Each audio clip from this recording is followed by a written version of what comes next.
Hola motoristas! So we've been using the Insta360 Ace Pro 2 sa motovlogging natin for a few months now and we are very satisfied. Kaya lang merong isang weakness. Ang setup na wired microphone na ganito, hindi siya waterproof. So pagdating sa ulan, either tinatakpan natin siya ng plastic or tatanggalin natin siya at hindi na tayo makapag-vlog. So ngayon may susubukan tayong solusyon. Susubukan natin i-connect ang Bluetooth intercom natin sa Insta360 Ace Pro 2 natin via Bluetooth. Kumusta kaya ang voice quality and ang overall experience? Let's find out! First thing to do is to connect our Cardo PacTalk Bold to our Insta360 Ace Pro 2. Turn on your intercom.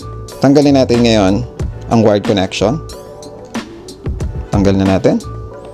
And for the sake of this video, para mas madaling pakita sa inyo, tinanggal muna natin si Insta360 Ace Pro 2 from the helmet. And let's turn it on.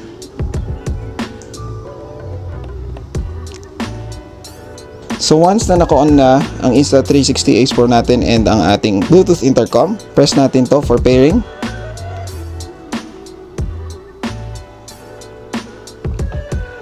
Pairing. Okay. So naka-pairing mode na siya. Dito naman tayo. Let's go to the settings. Then look for the headphones or earphones icon, which is this. And then searching. There. So lumabas na, no? Motor Cardo. Select lang natin. And it's now connected. So meron din siyang dual track audio. Alright? So now it's connected. Ngayon sa Insta360 Ace Pro 2, meron din itong voice command, no? Pag click natin dito or voice control, so kita natin English. Now, ito yung mga pwede mong gamitin na voice commands. We have start recording, stop recording, mark that.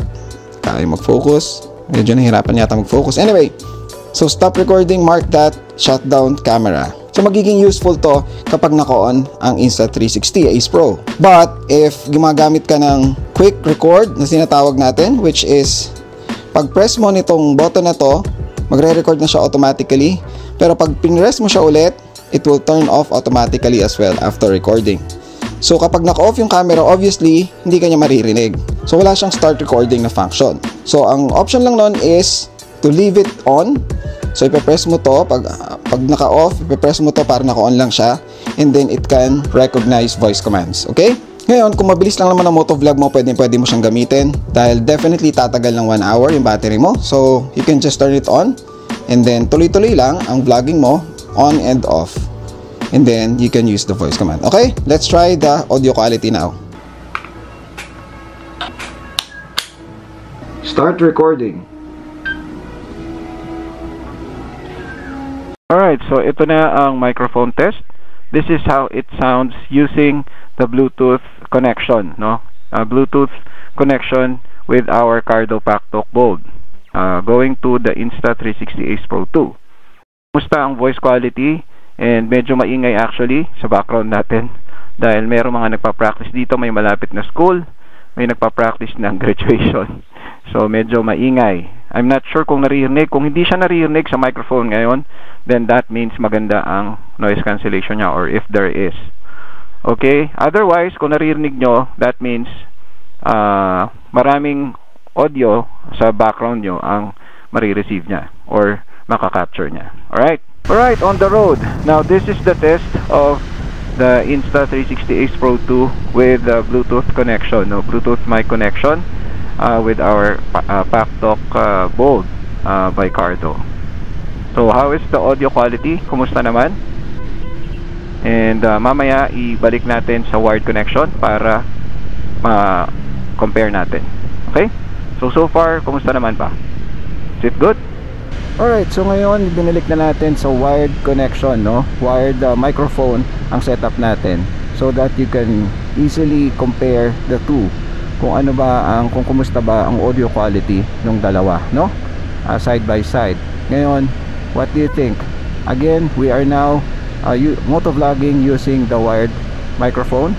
What can you say compared to the wireless connection. So by this time, syempre hindi pa natin nakikita or naririnig basically yung difference ng dalawa habang nagre-record tayo. Pero upon editing, syempre maririnig na natin and may compare natin. But so far, kayo pa lang nakakarinig.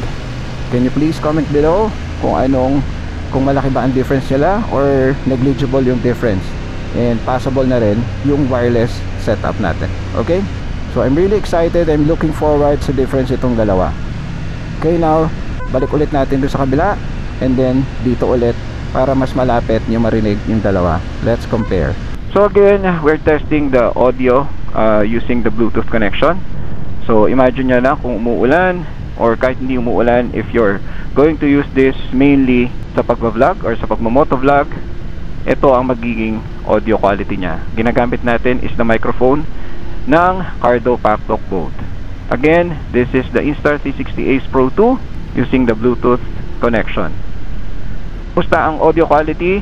Is it passable? Is it decent? Is it good? Is it very good? Is it great? Is it excellent? Comment below. Okay? Nung in-off natin tong camera, nag-notify sa atin na disconnected siya. So ngayon, tingnan natin kung gaano katagal lang itatagal para pag on natin ito, mag-connect yung Cardo natin and the Insta360 Ace Pro 2. Let's try it now. Okay, so press natin to.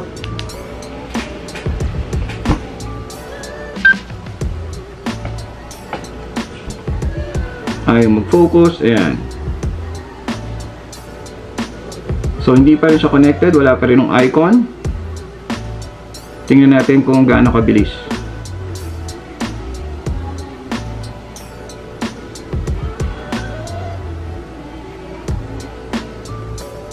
Okay. There you go. Mobile phone 1 connected. So merong ganon.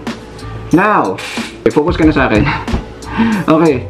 So, kung napansin nyo, it takes a while bago mag-connect. So, it's also another consideration sa pag-vlog. Ngayon, kung marami kayong, ang pag-shoot nyo is marami kayong instances na kailangan pag-press nyo is mag-on agad siya and mag-connect agad, you have to consider that. Maghihintay muna kayo bago siya mag-connect dito sa intercom natin.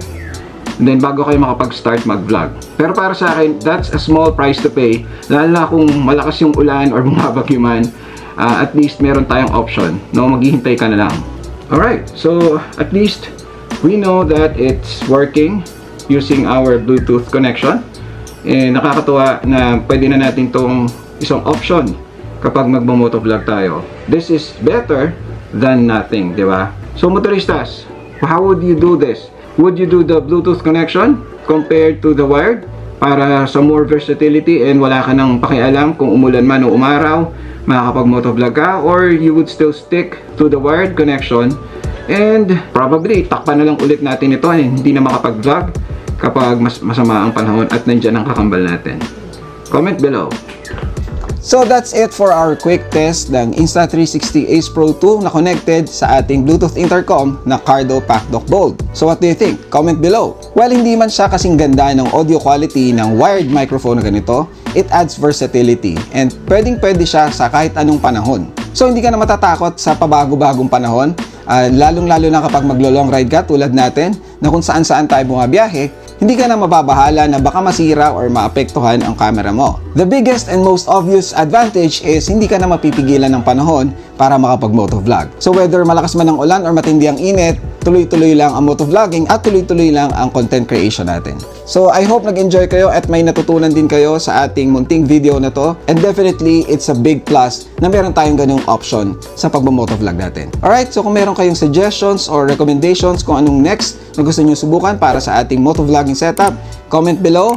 And syempre, huwag nyo kalimutang mag-subscribe. And if you like this video, please click the like button sa baba. Alright, kita-kits tayo sa susunod. Once again, this is JT. Adios, motoristas!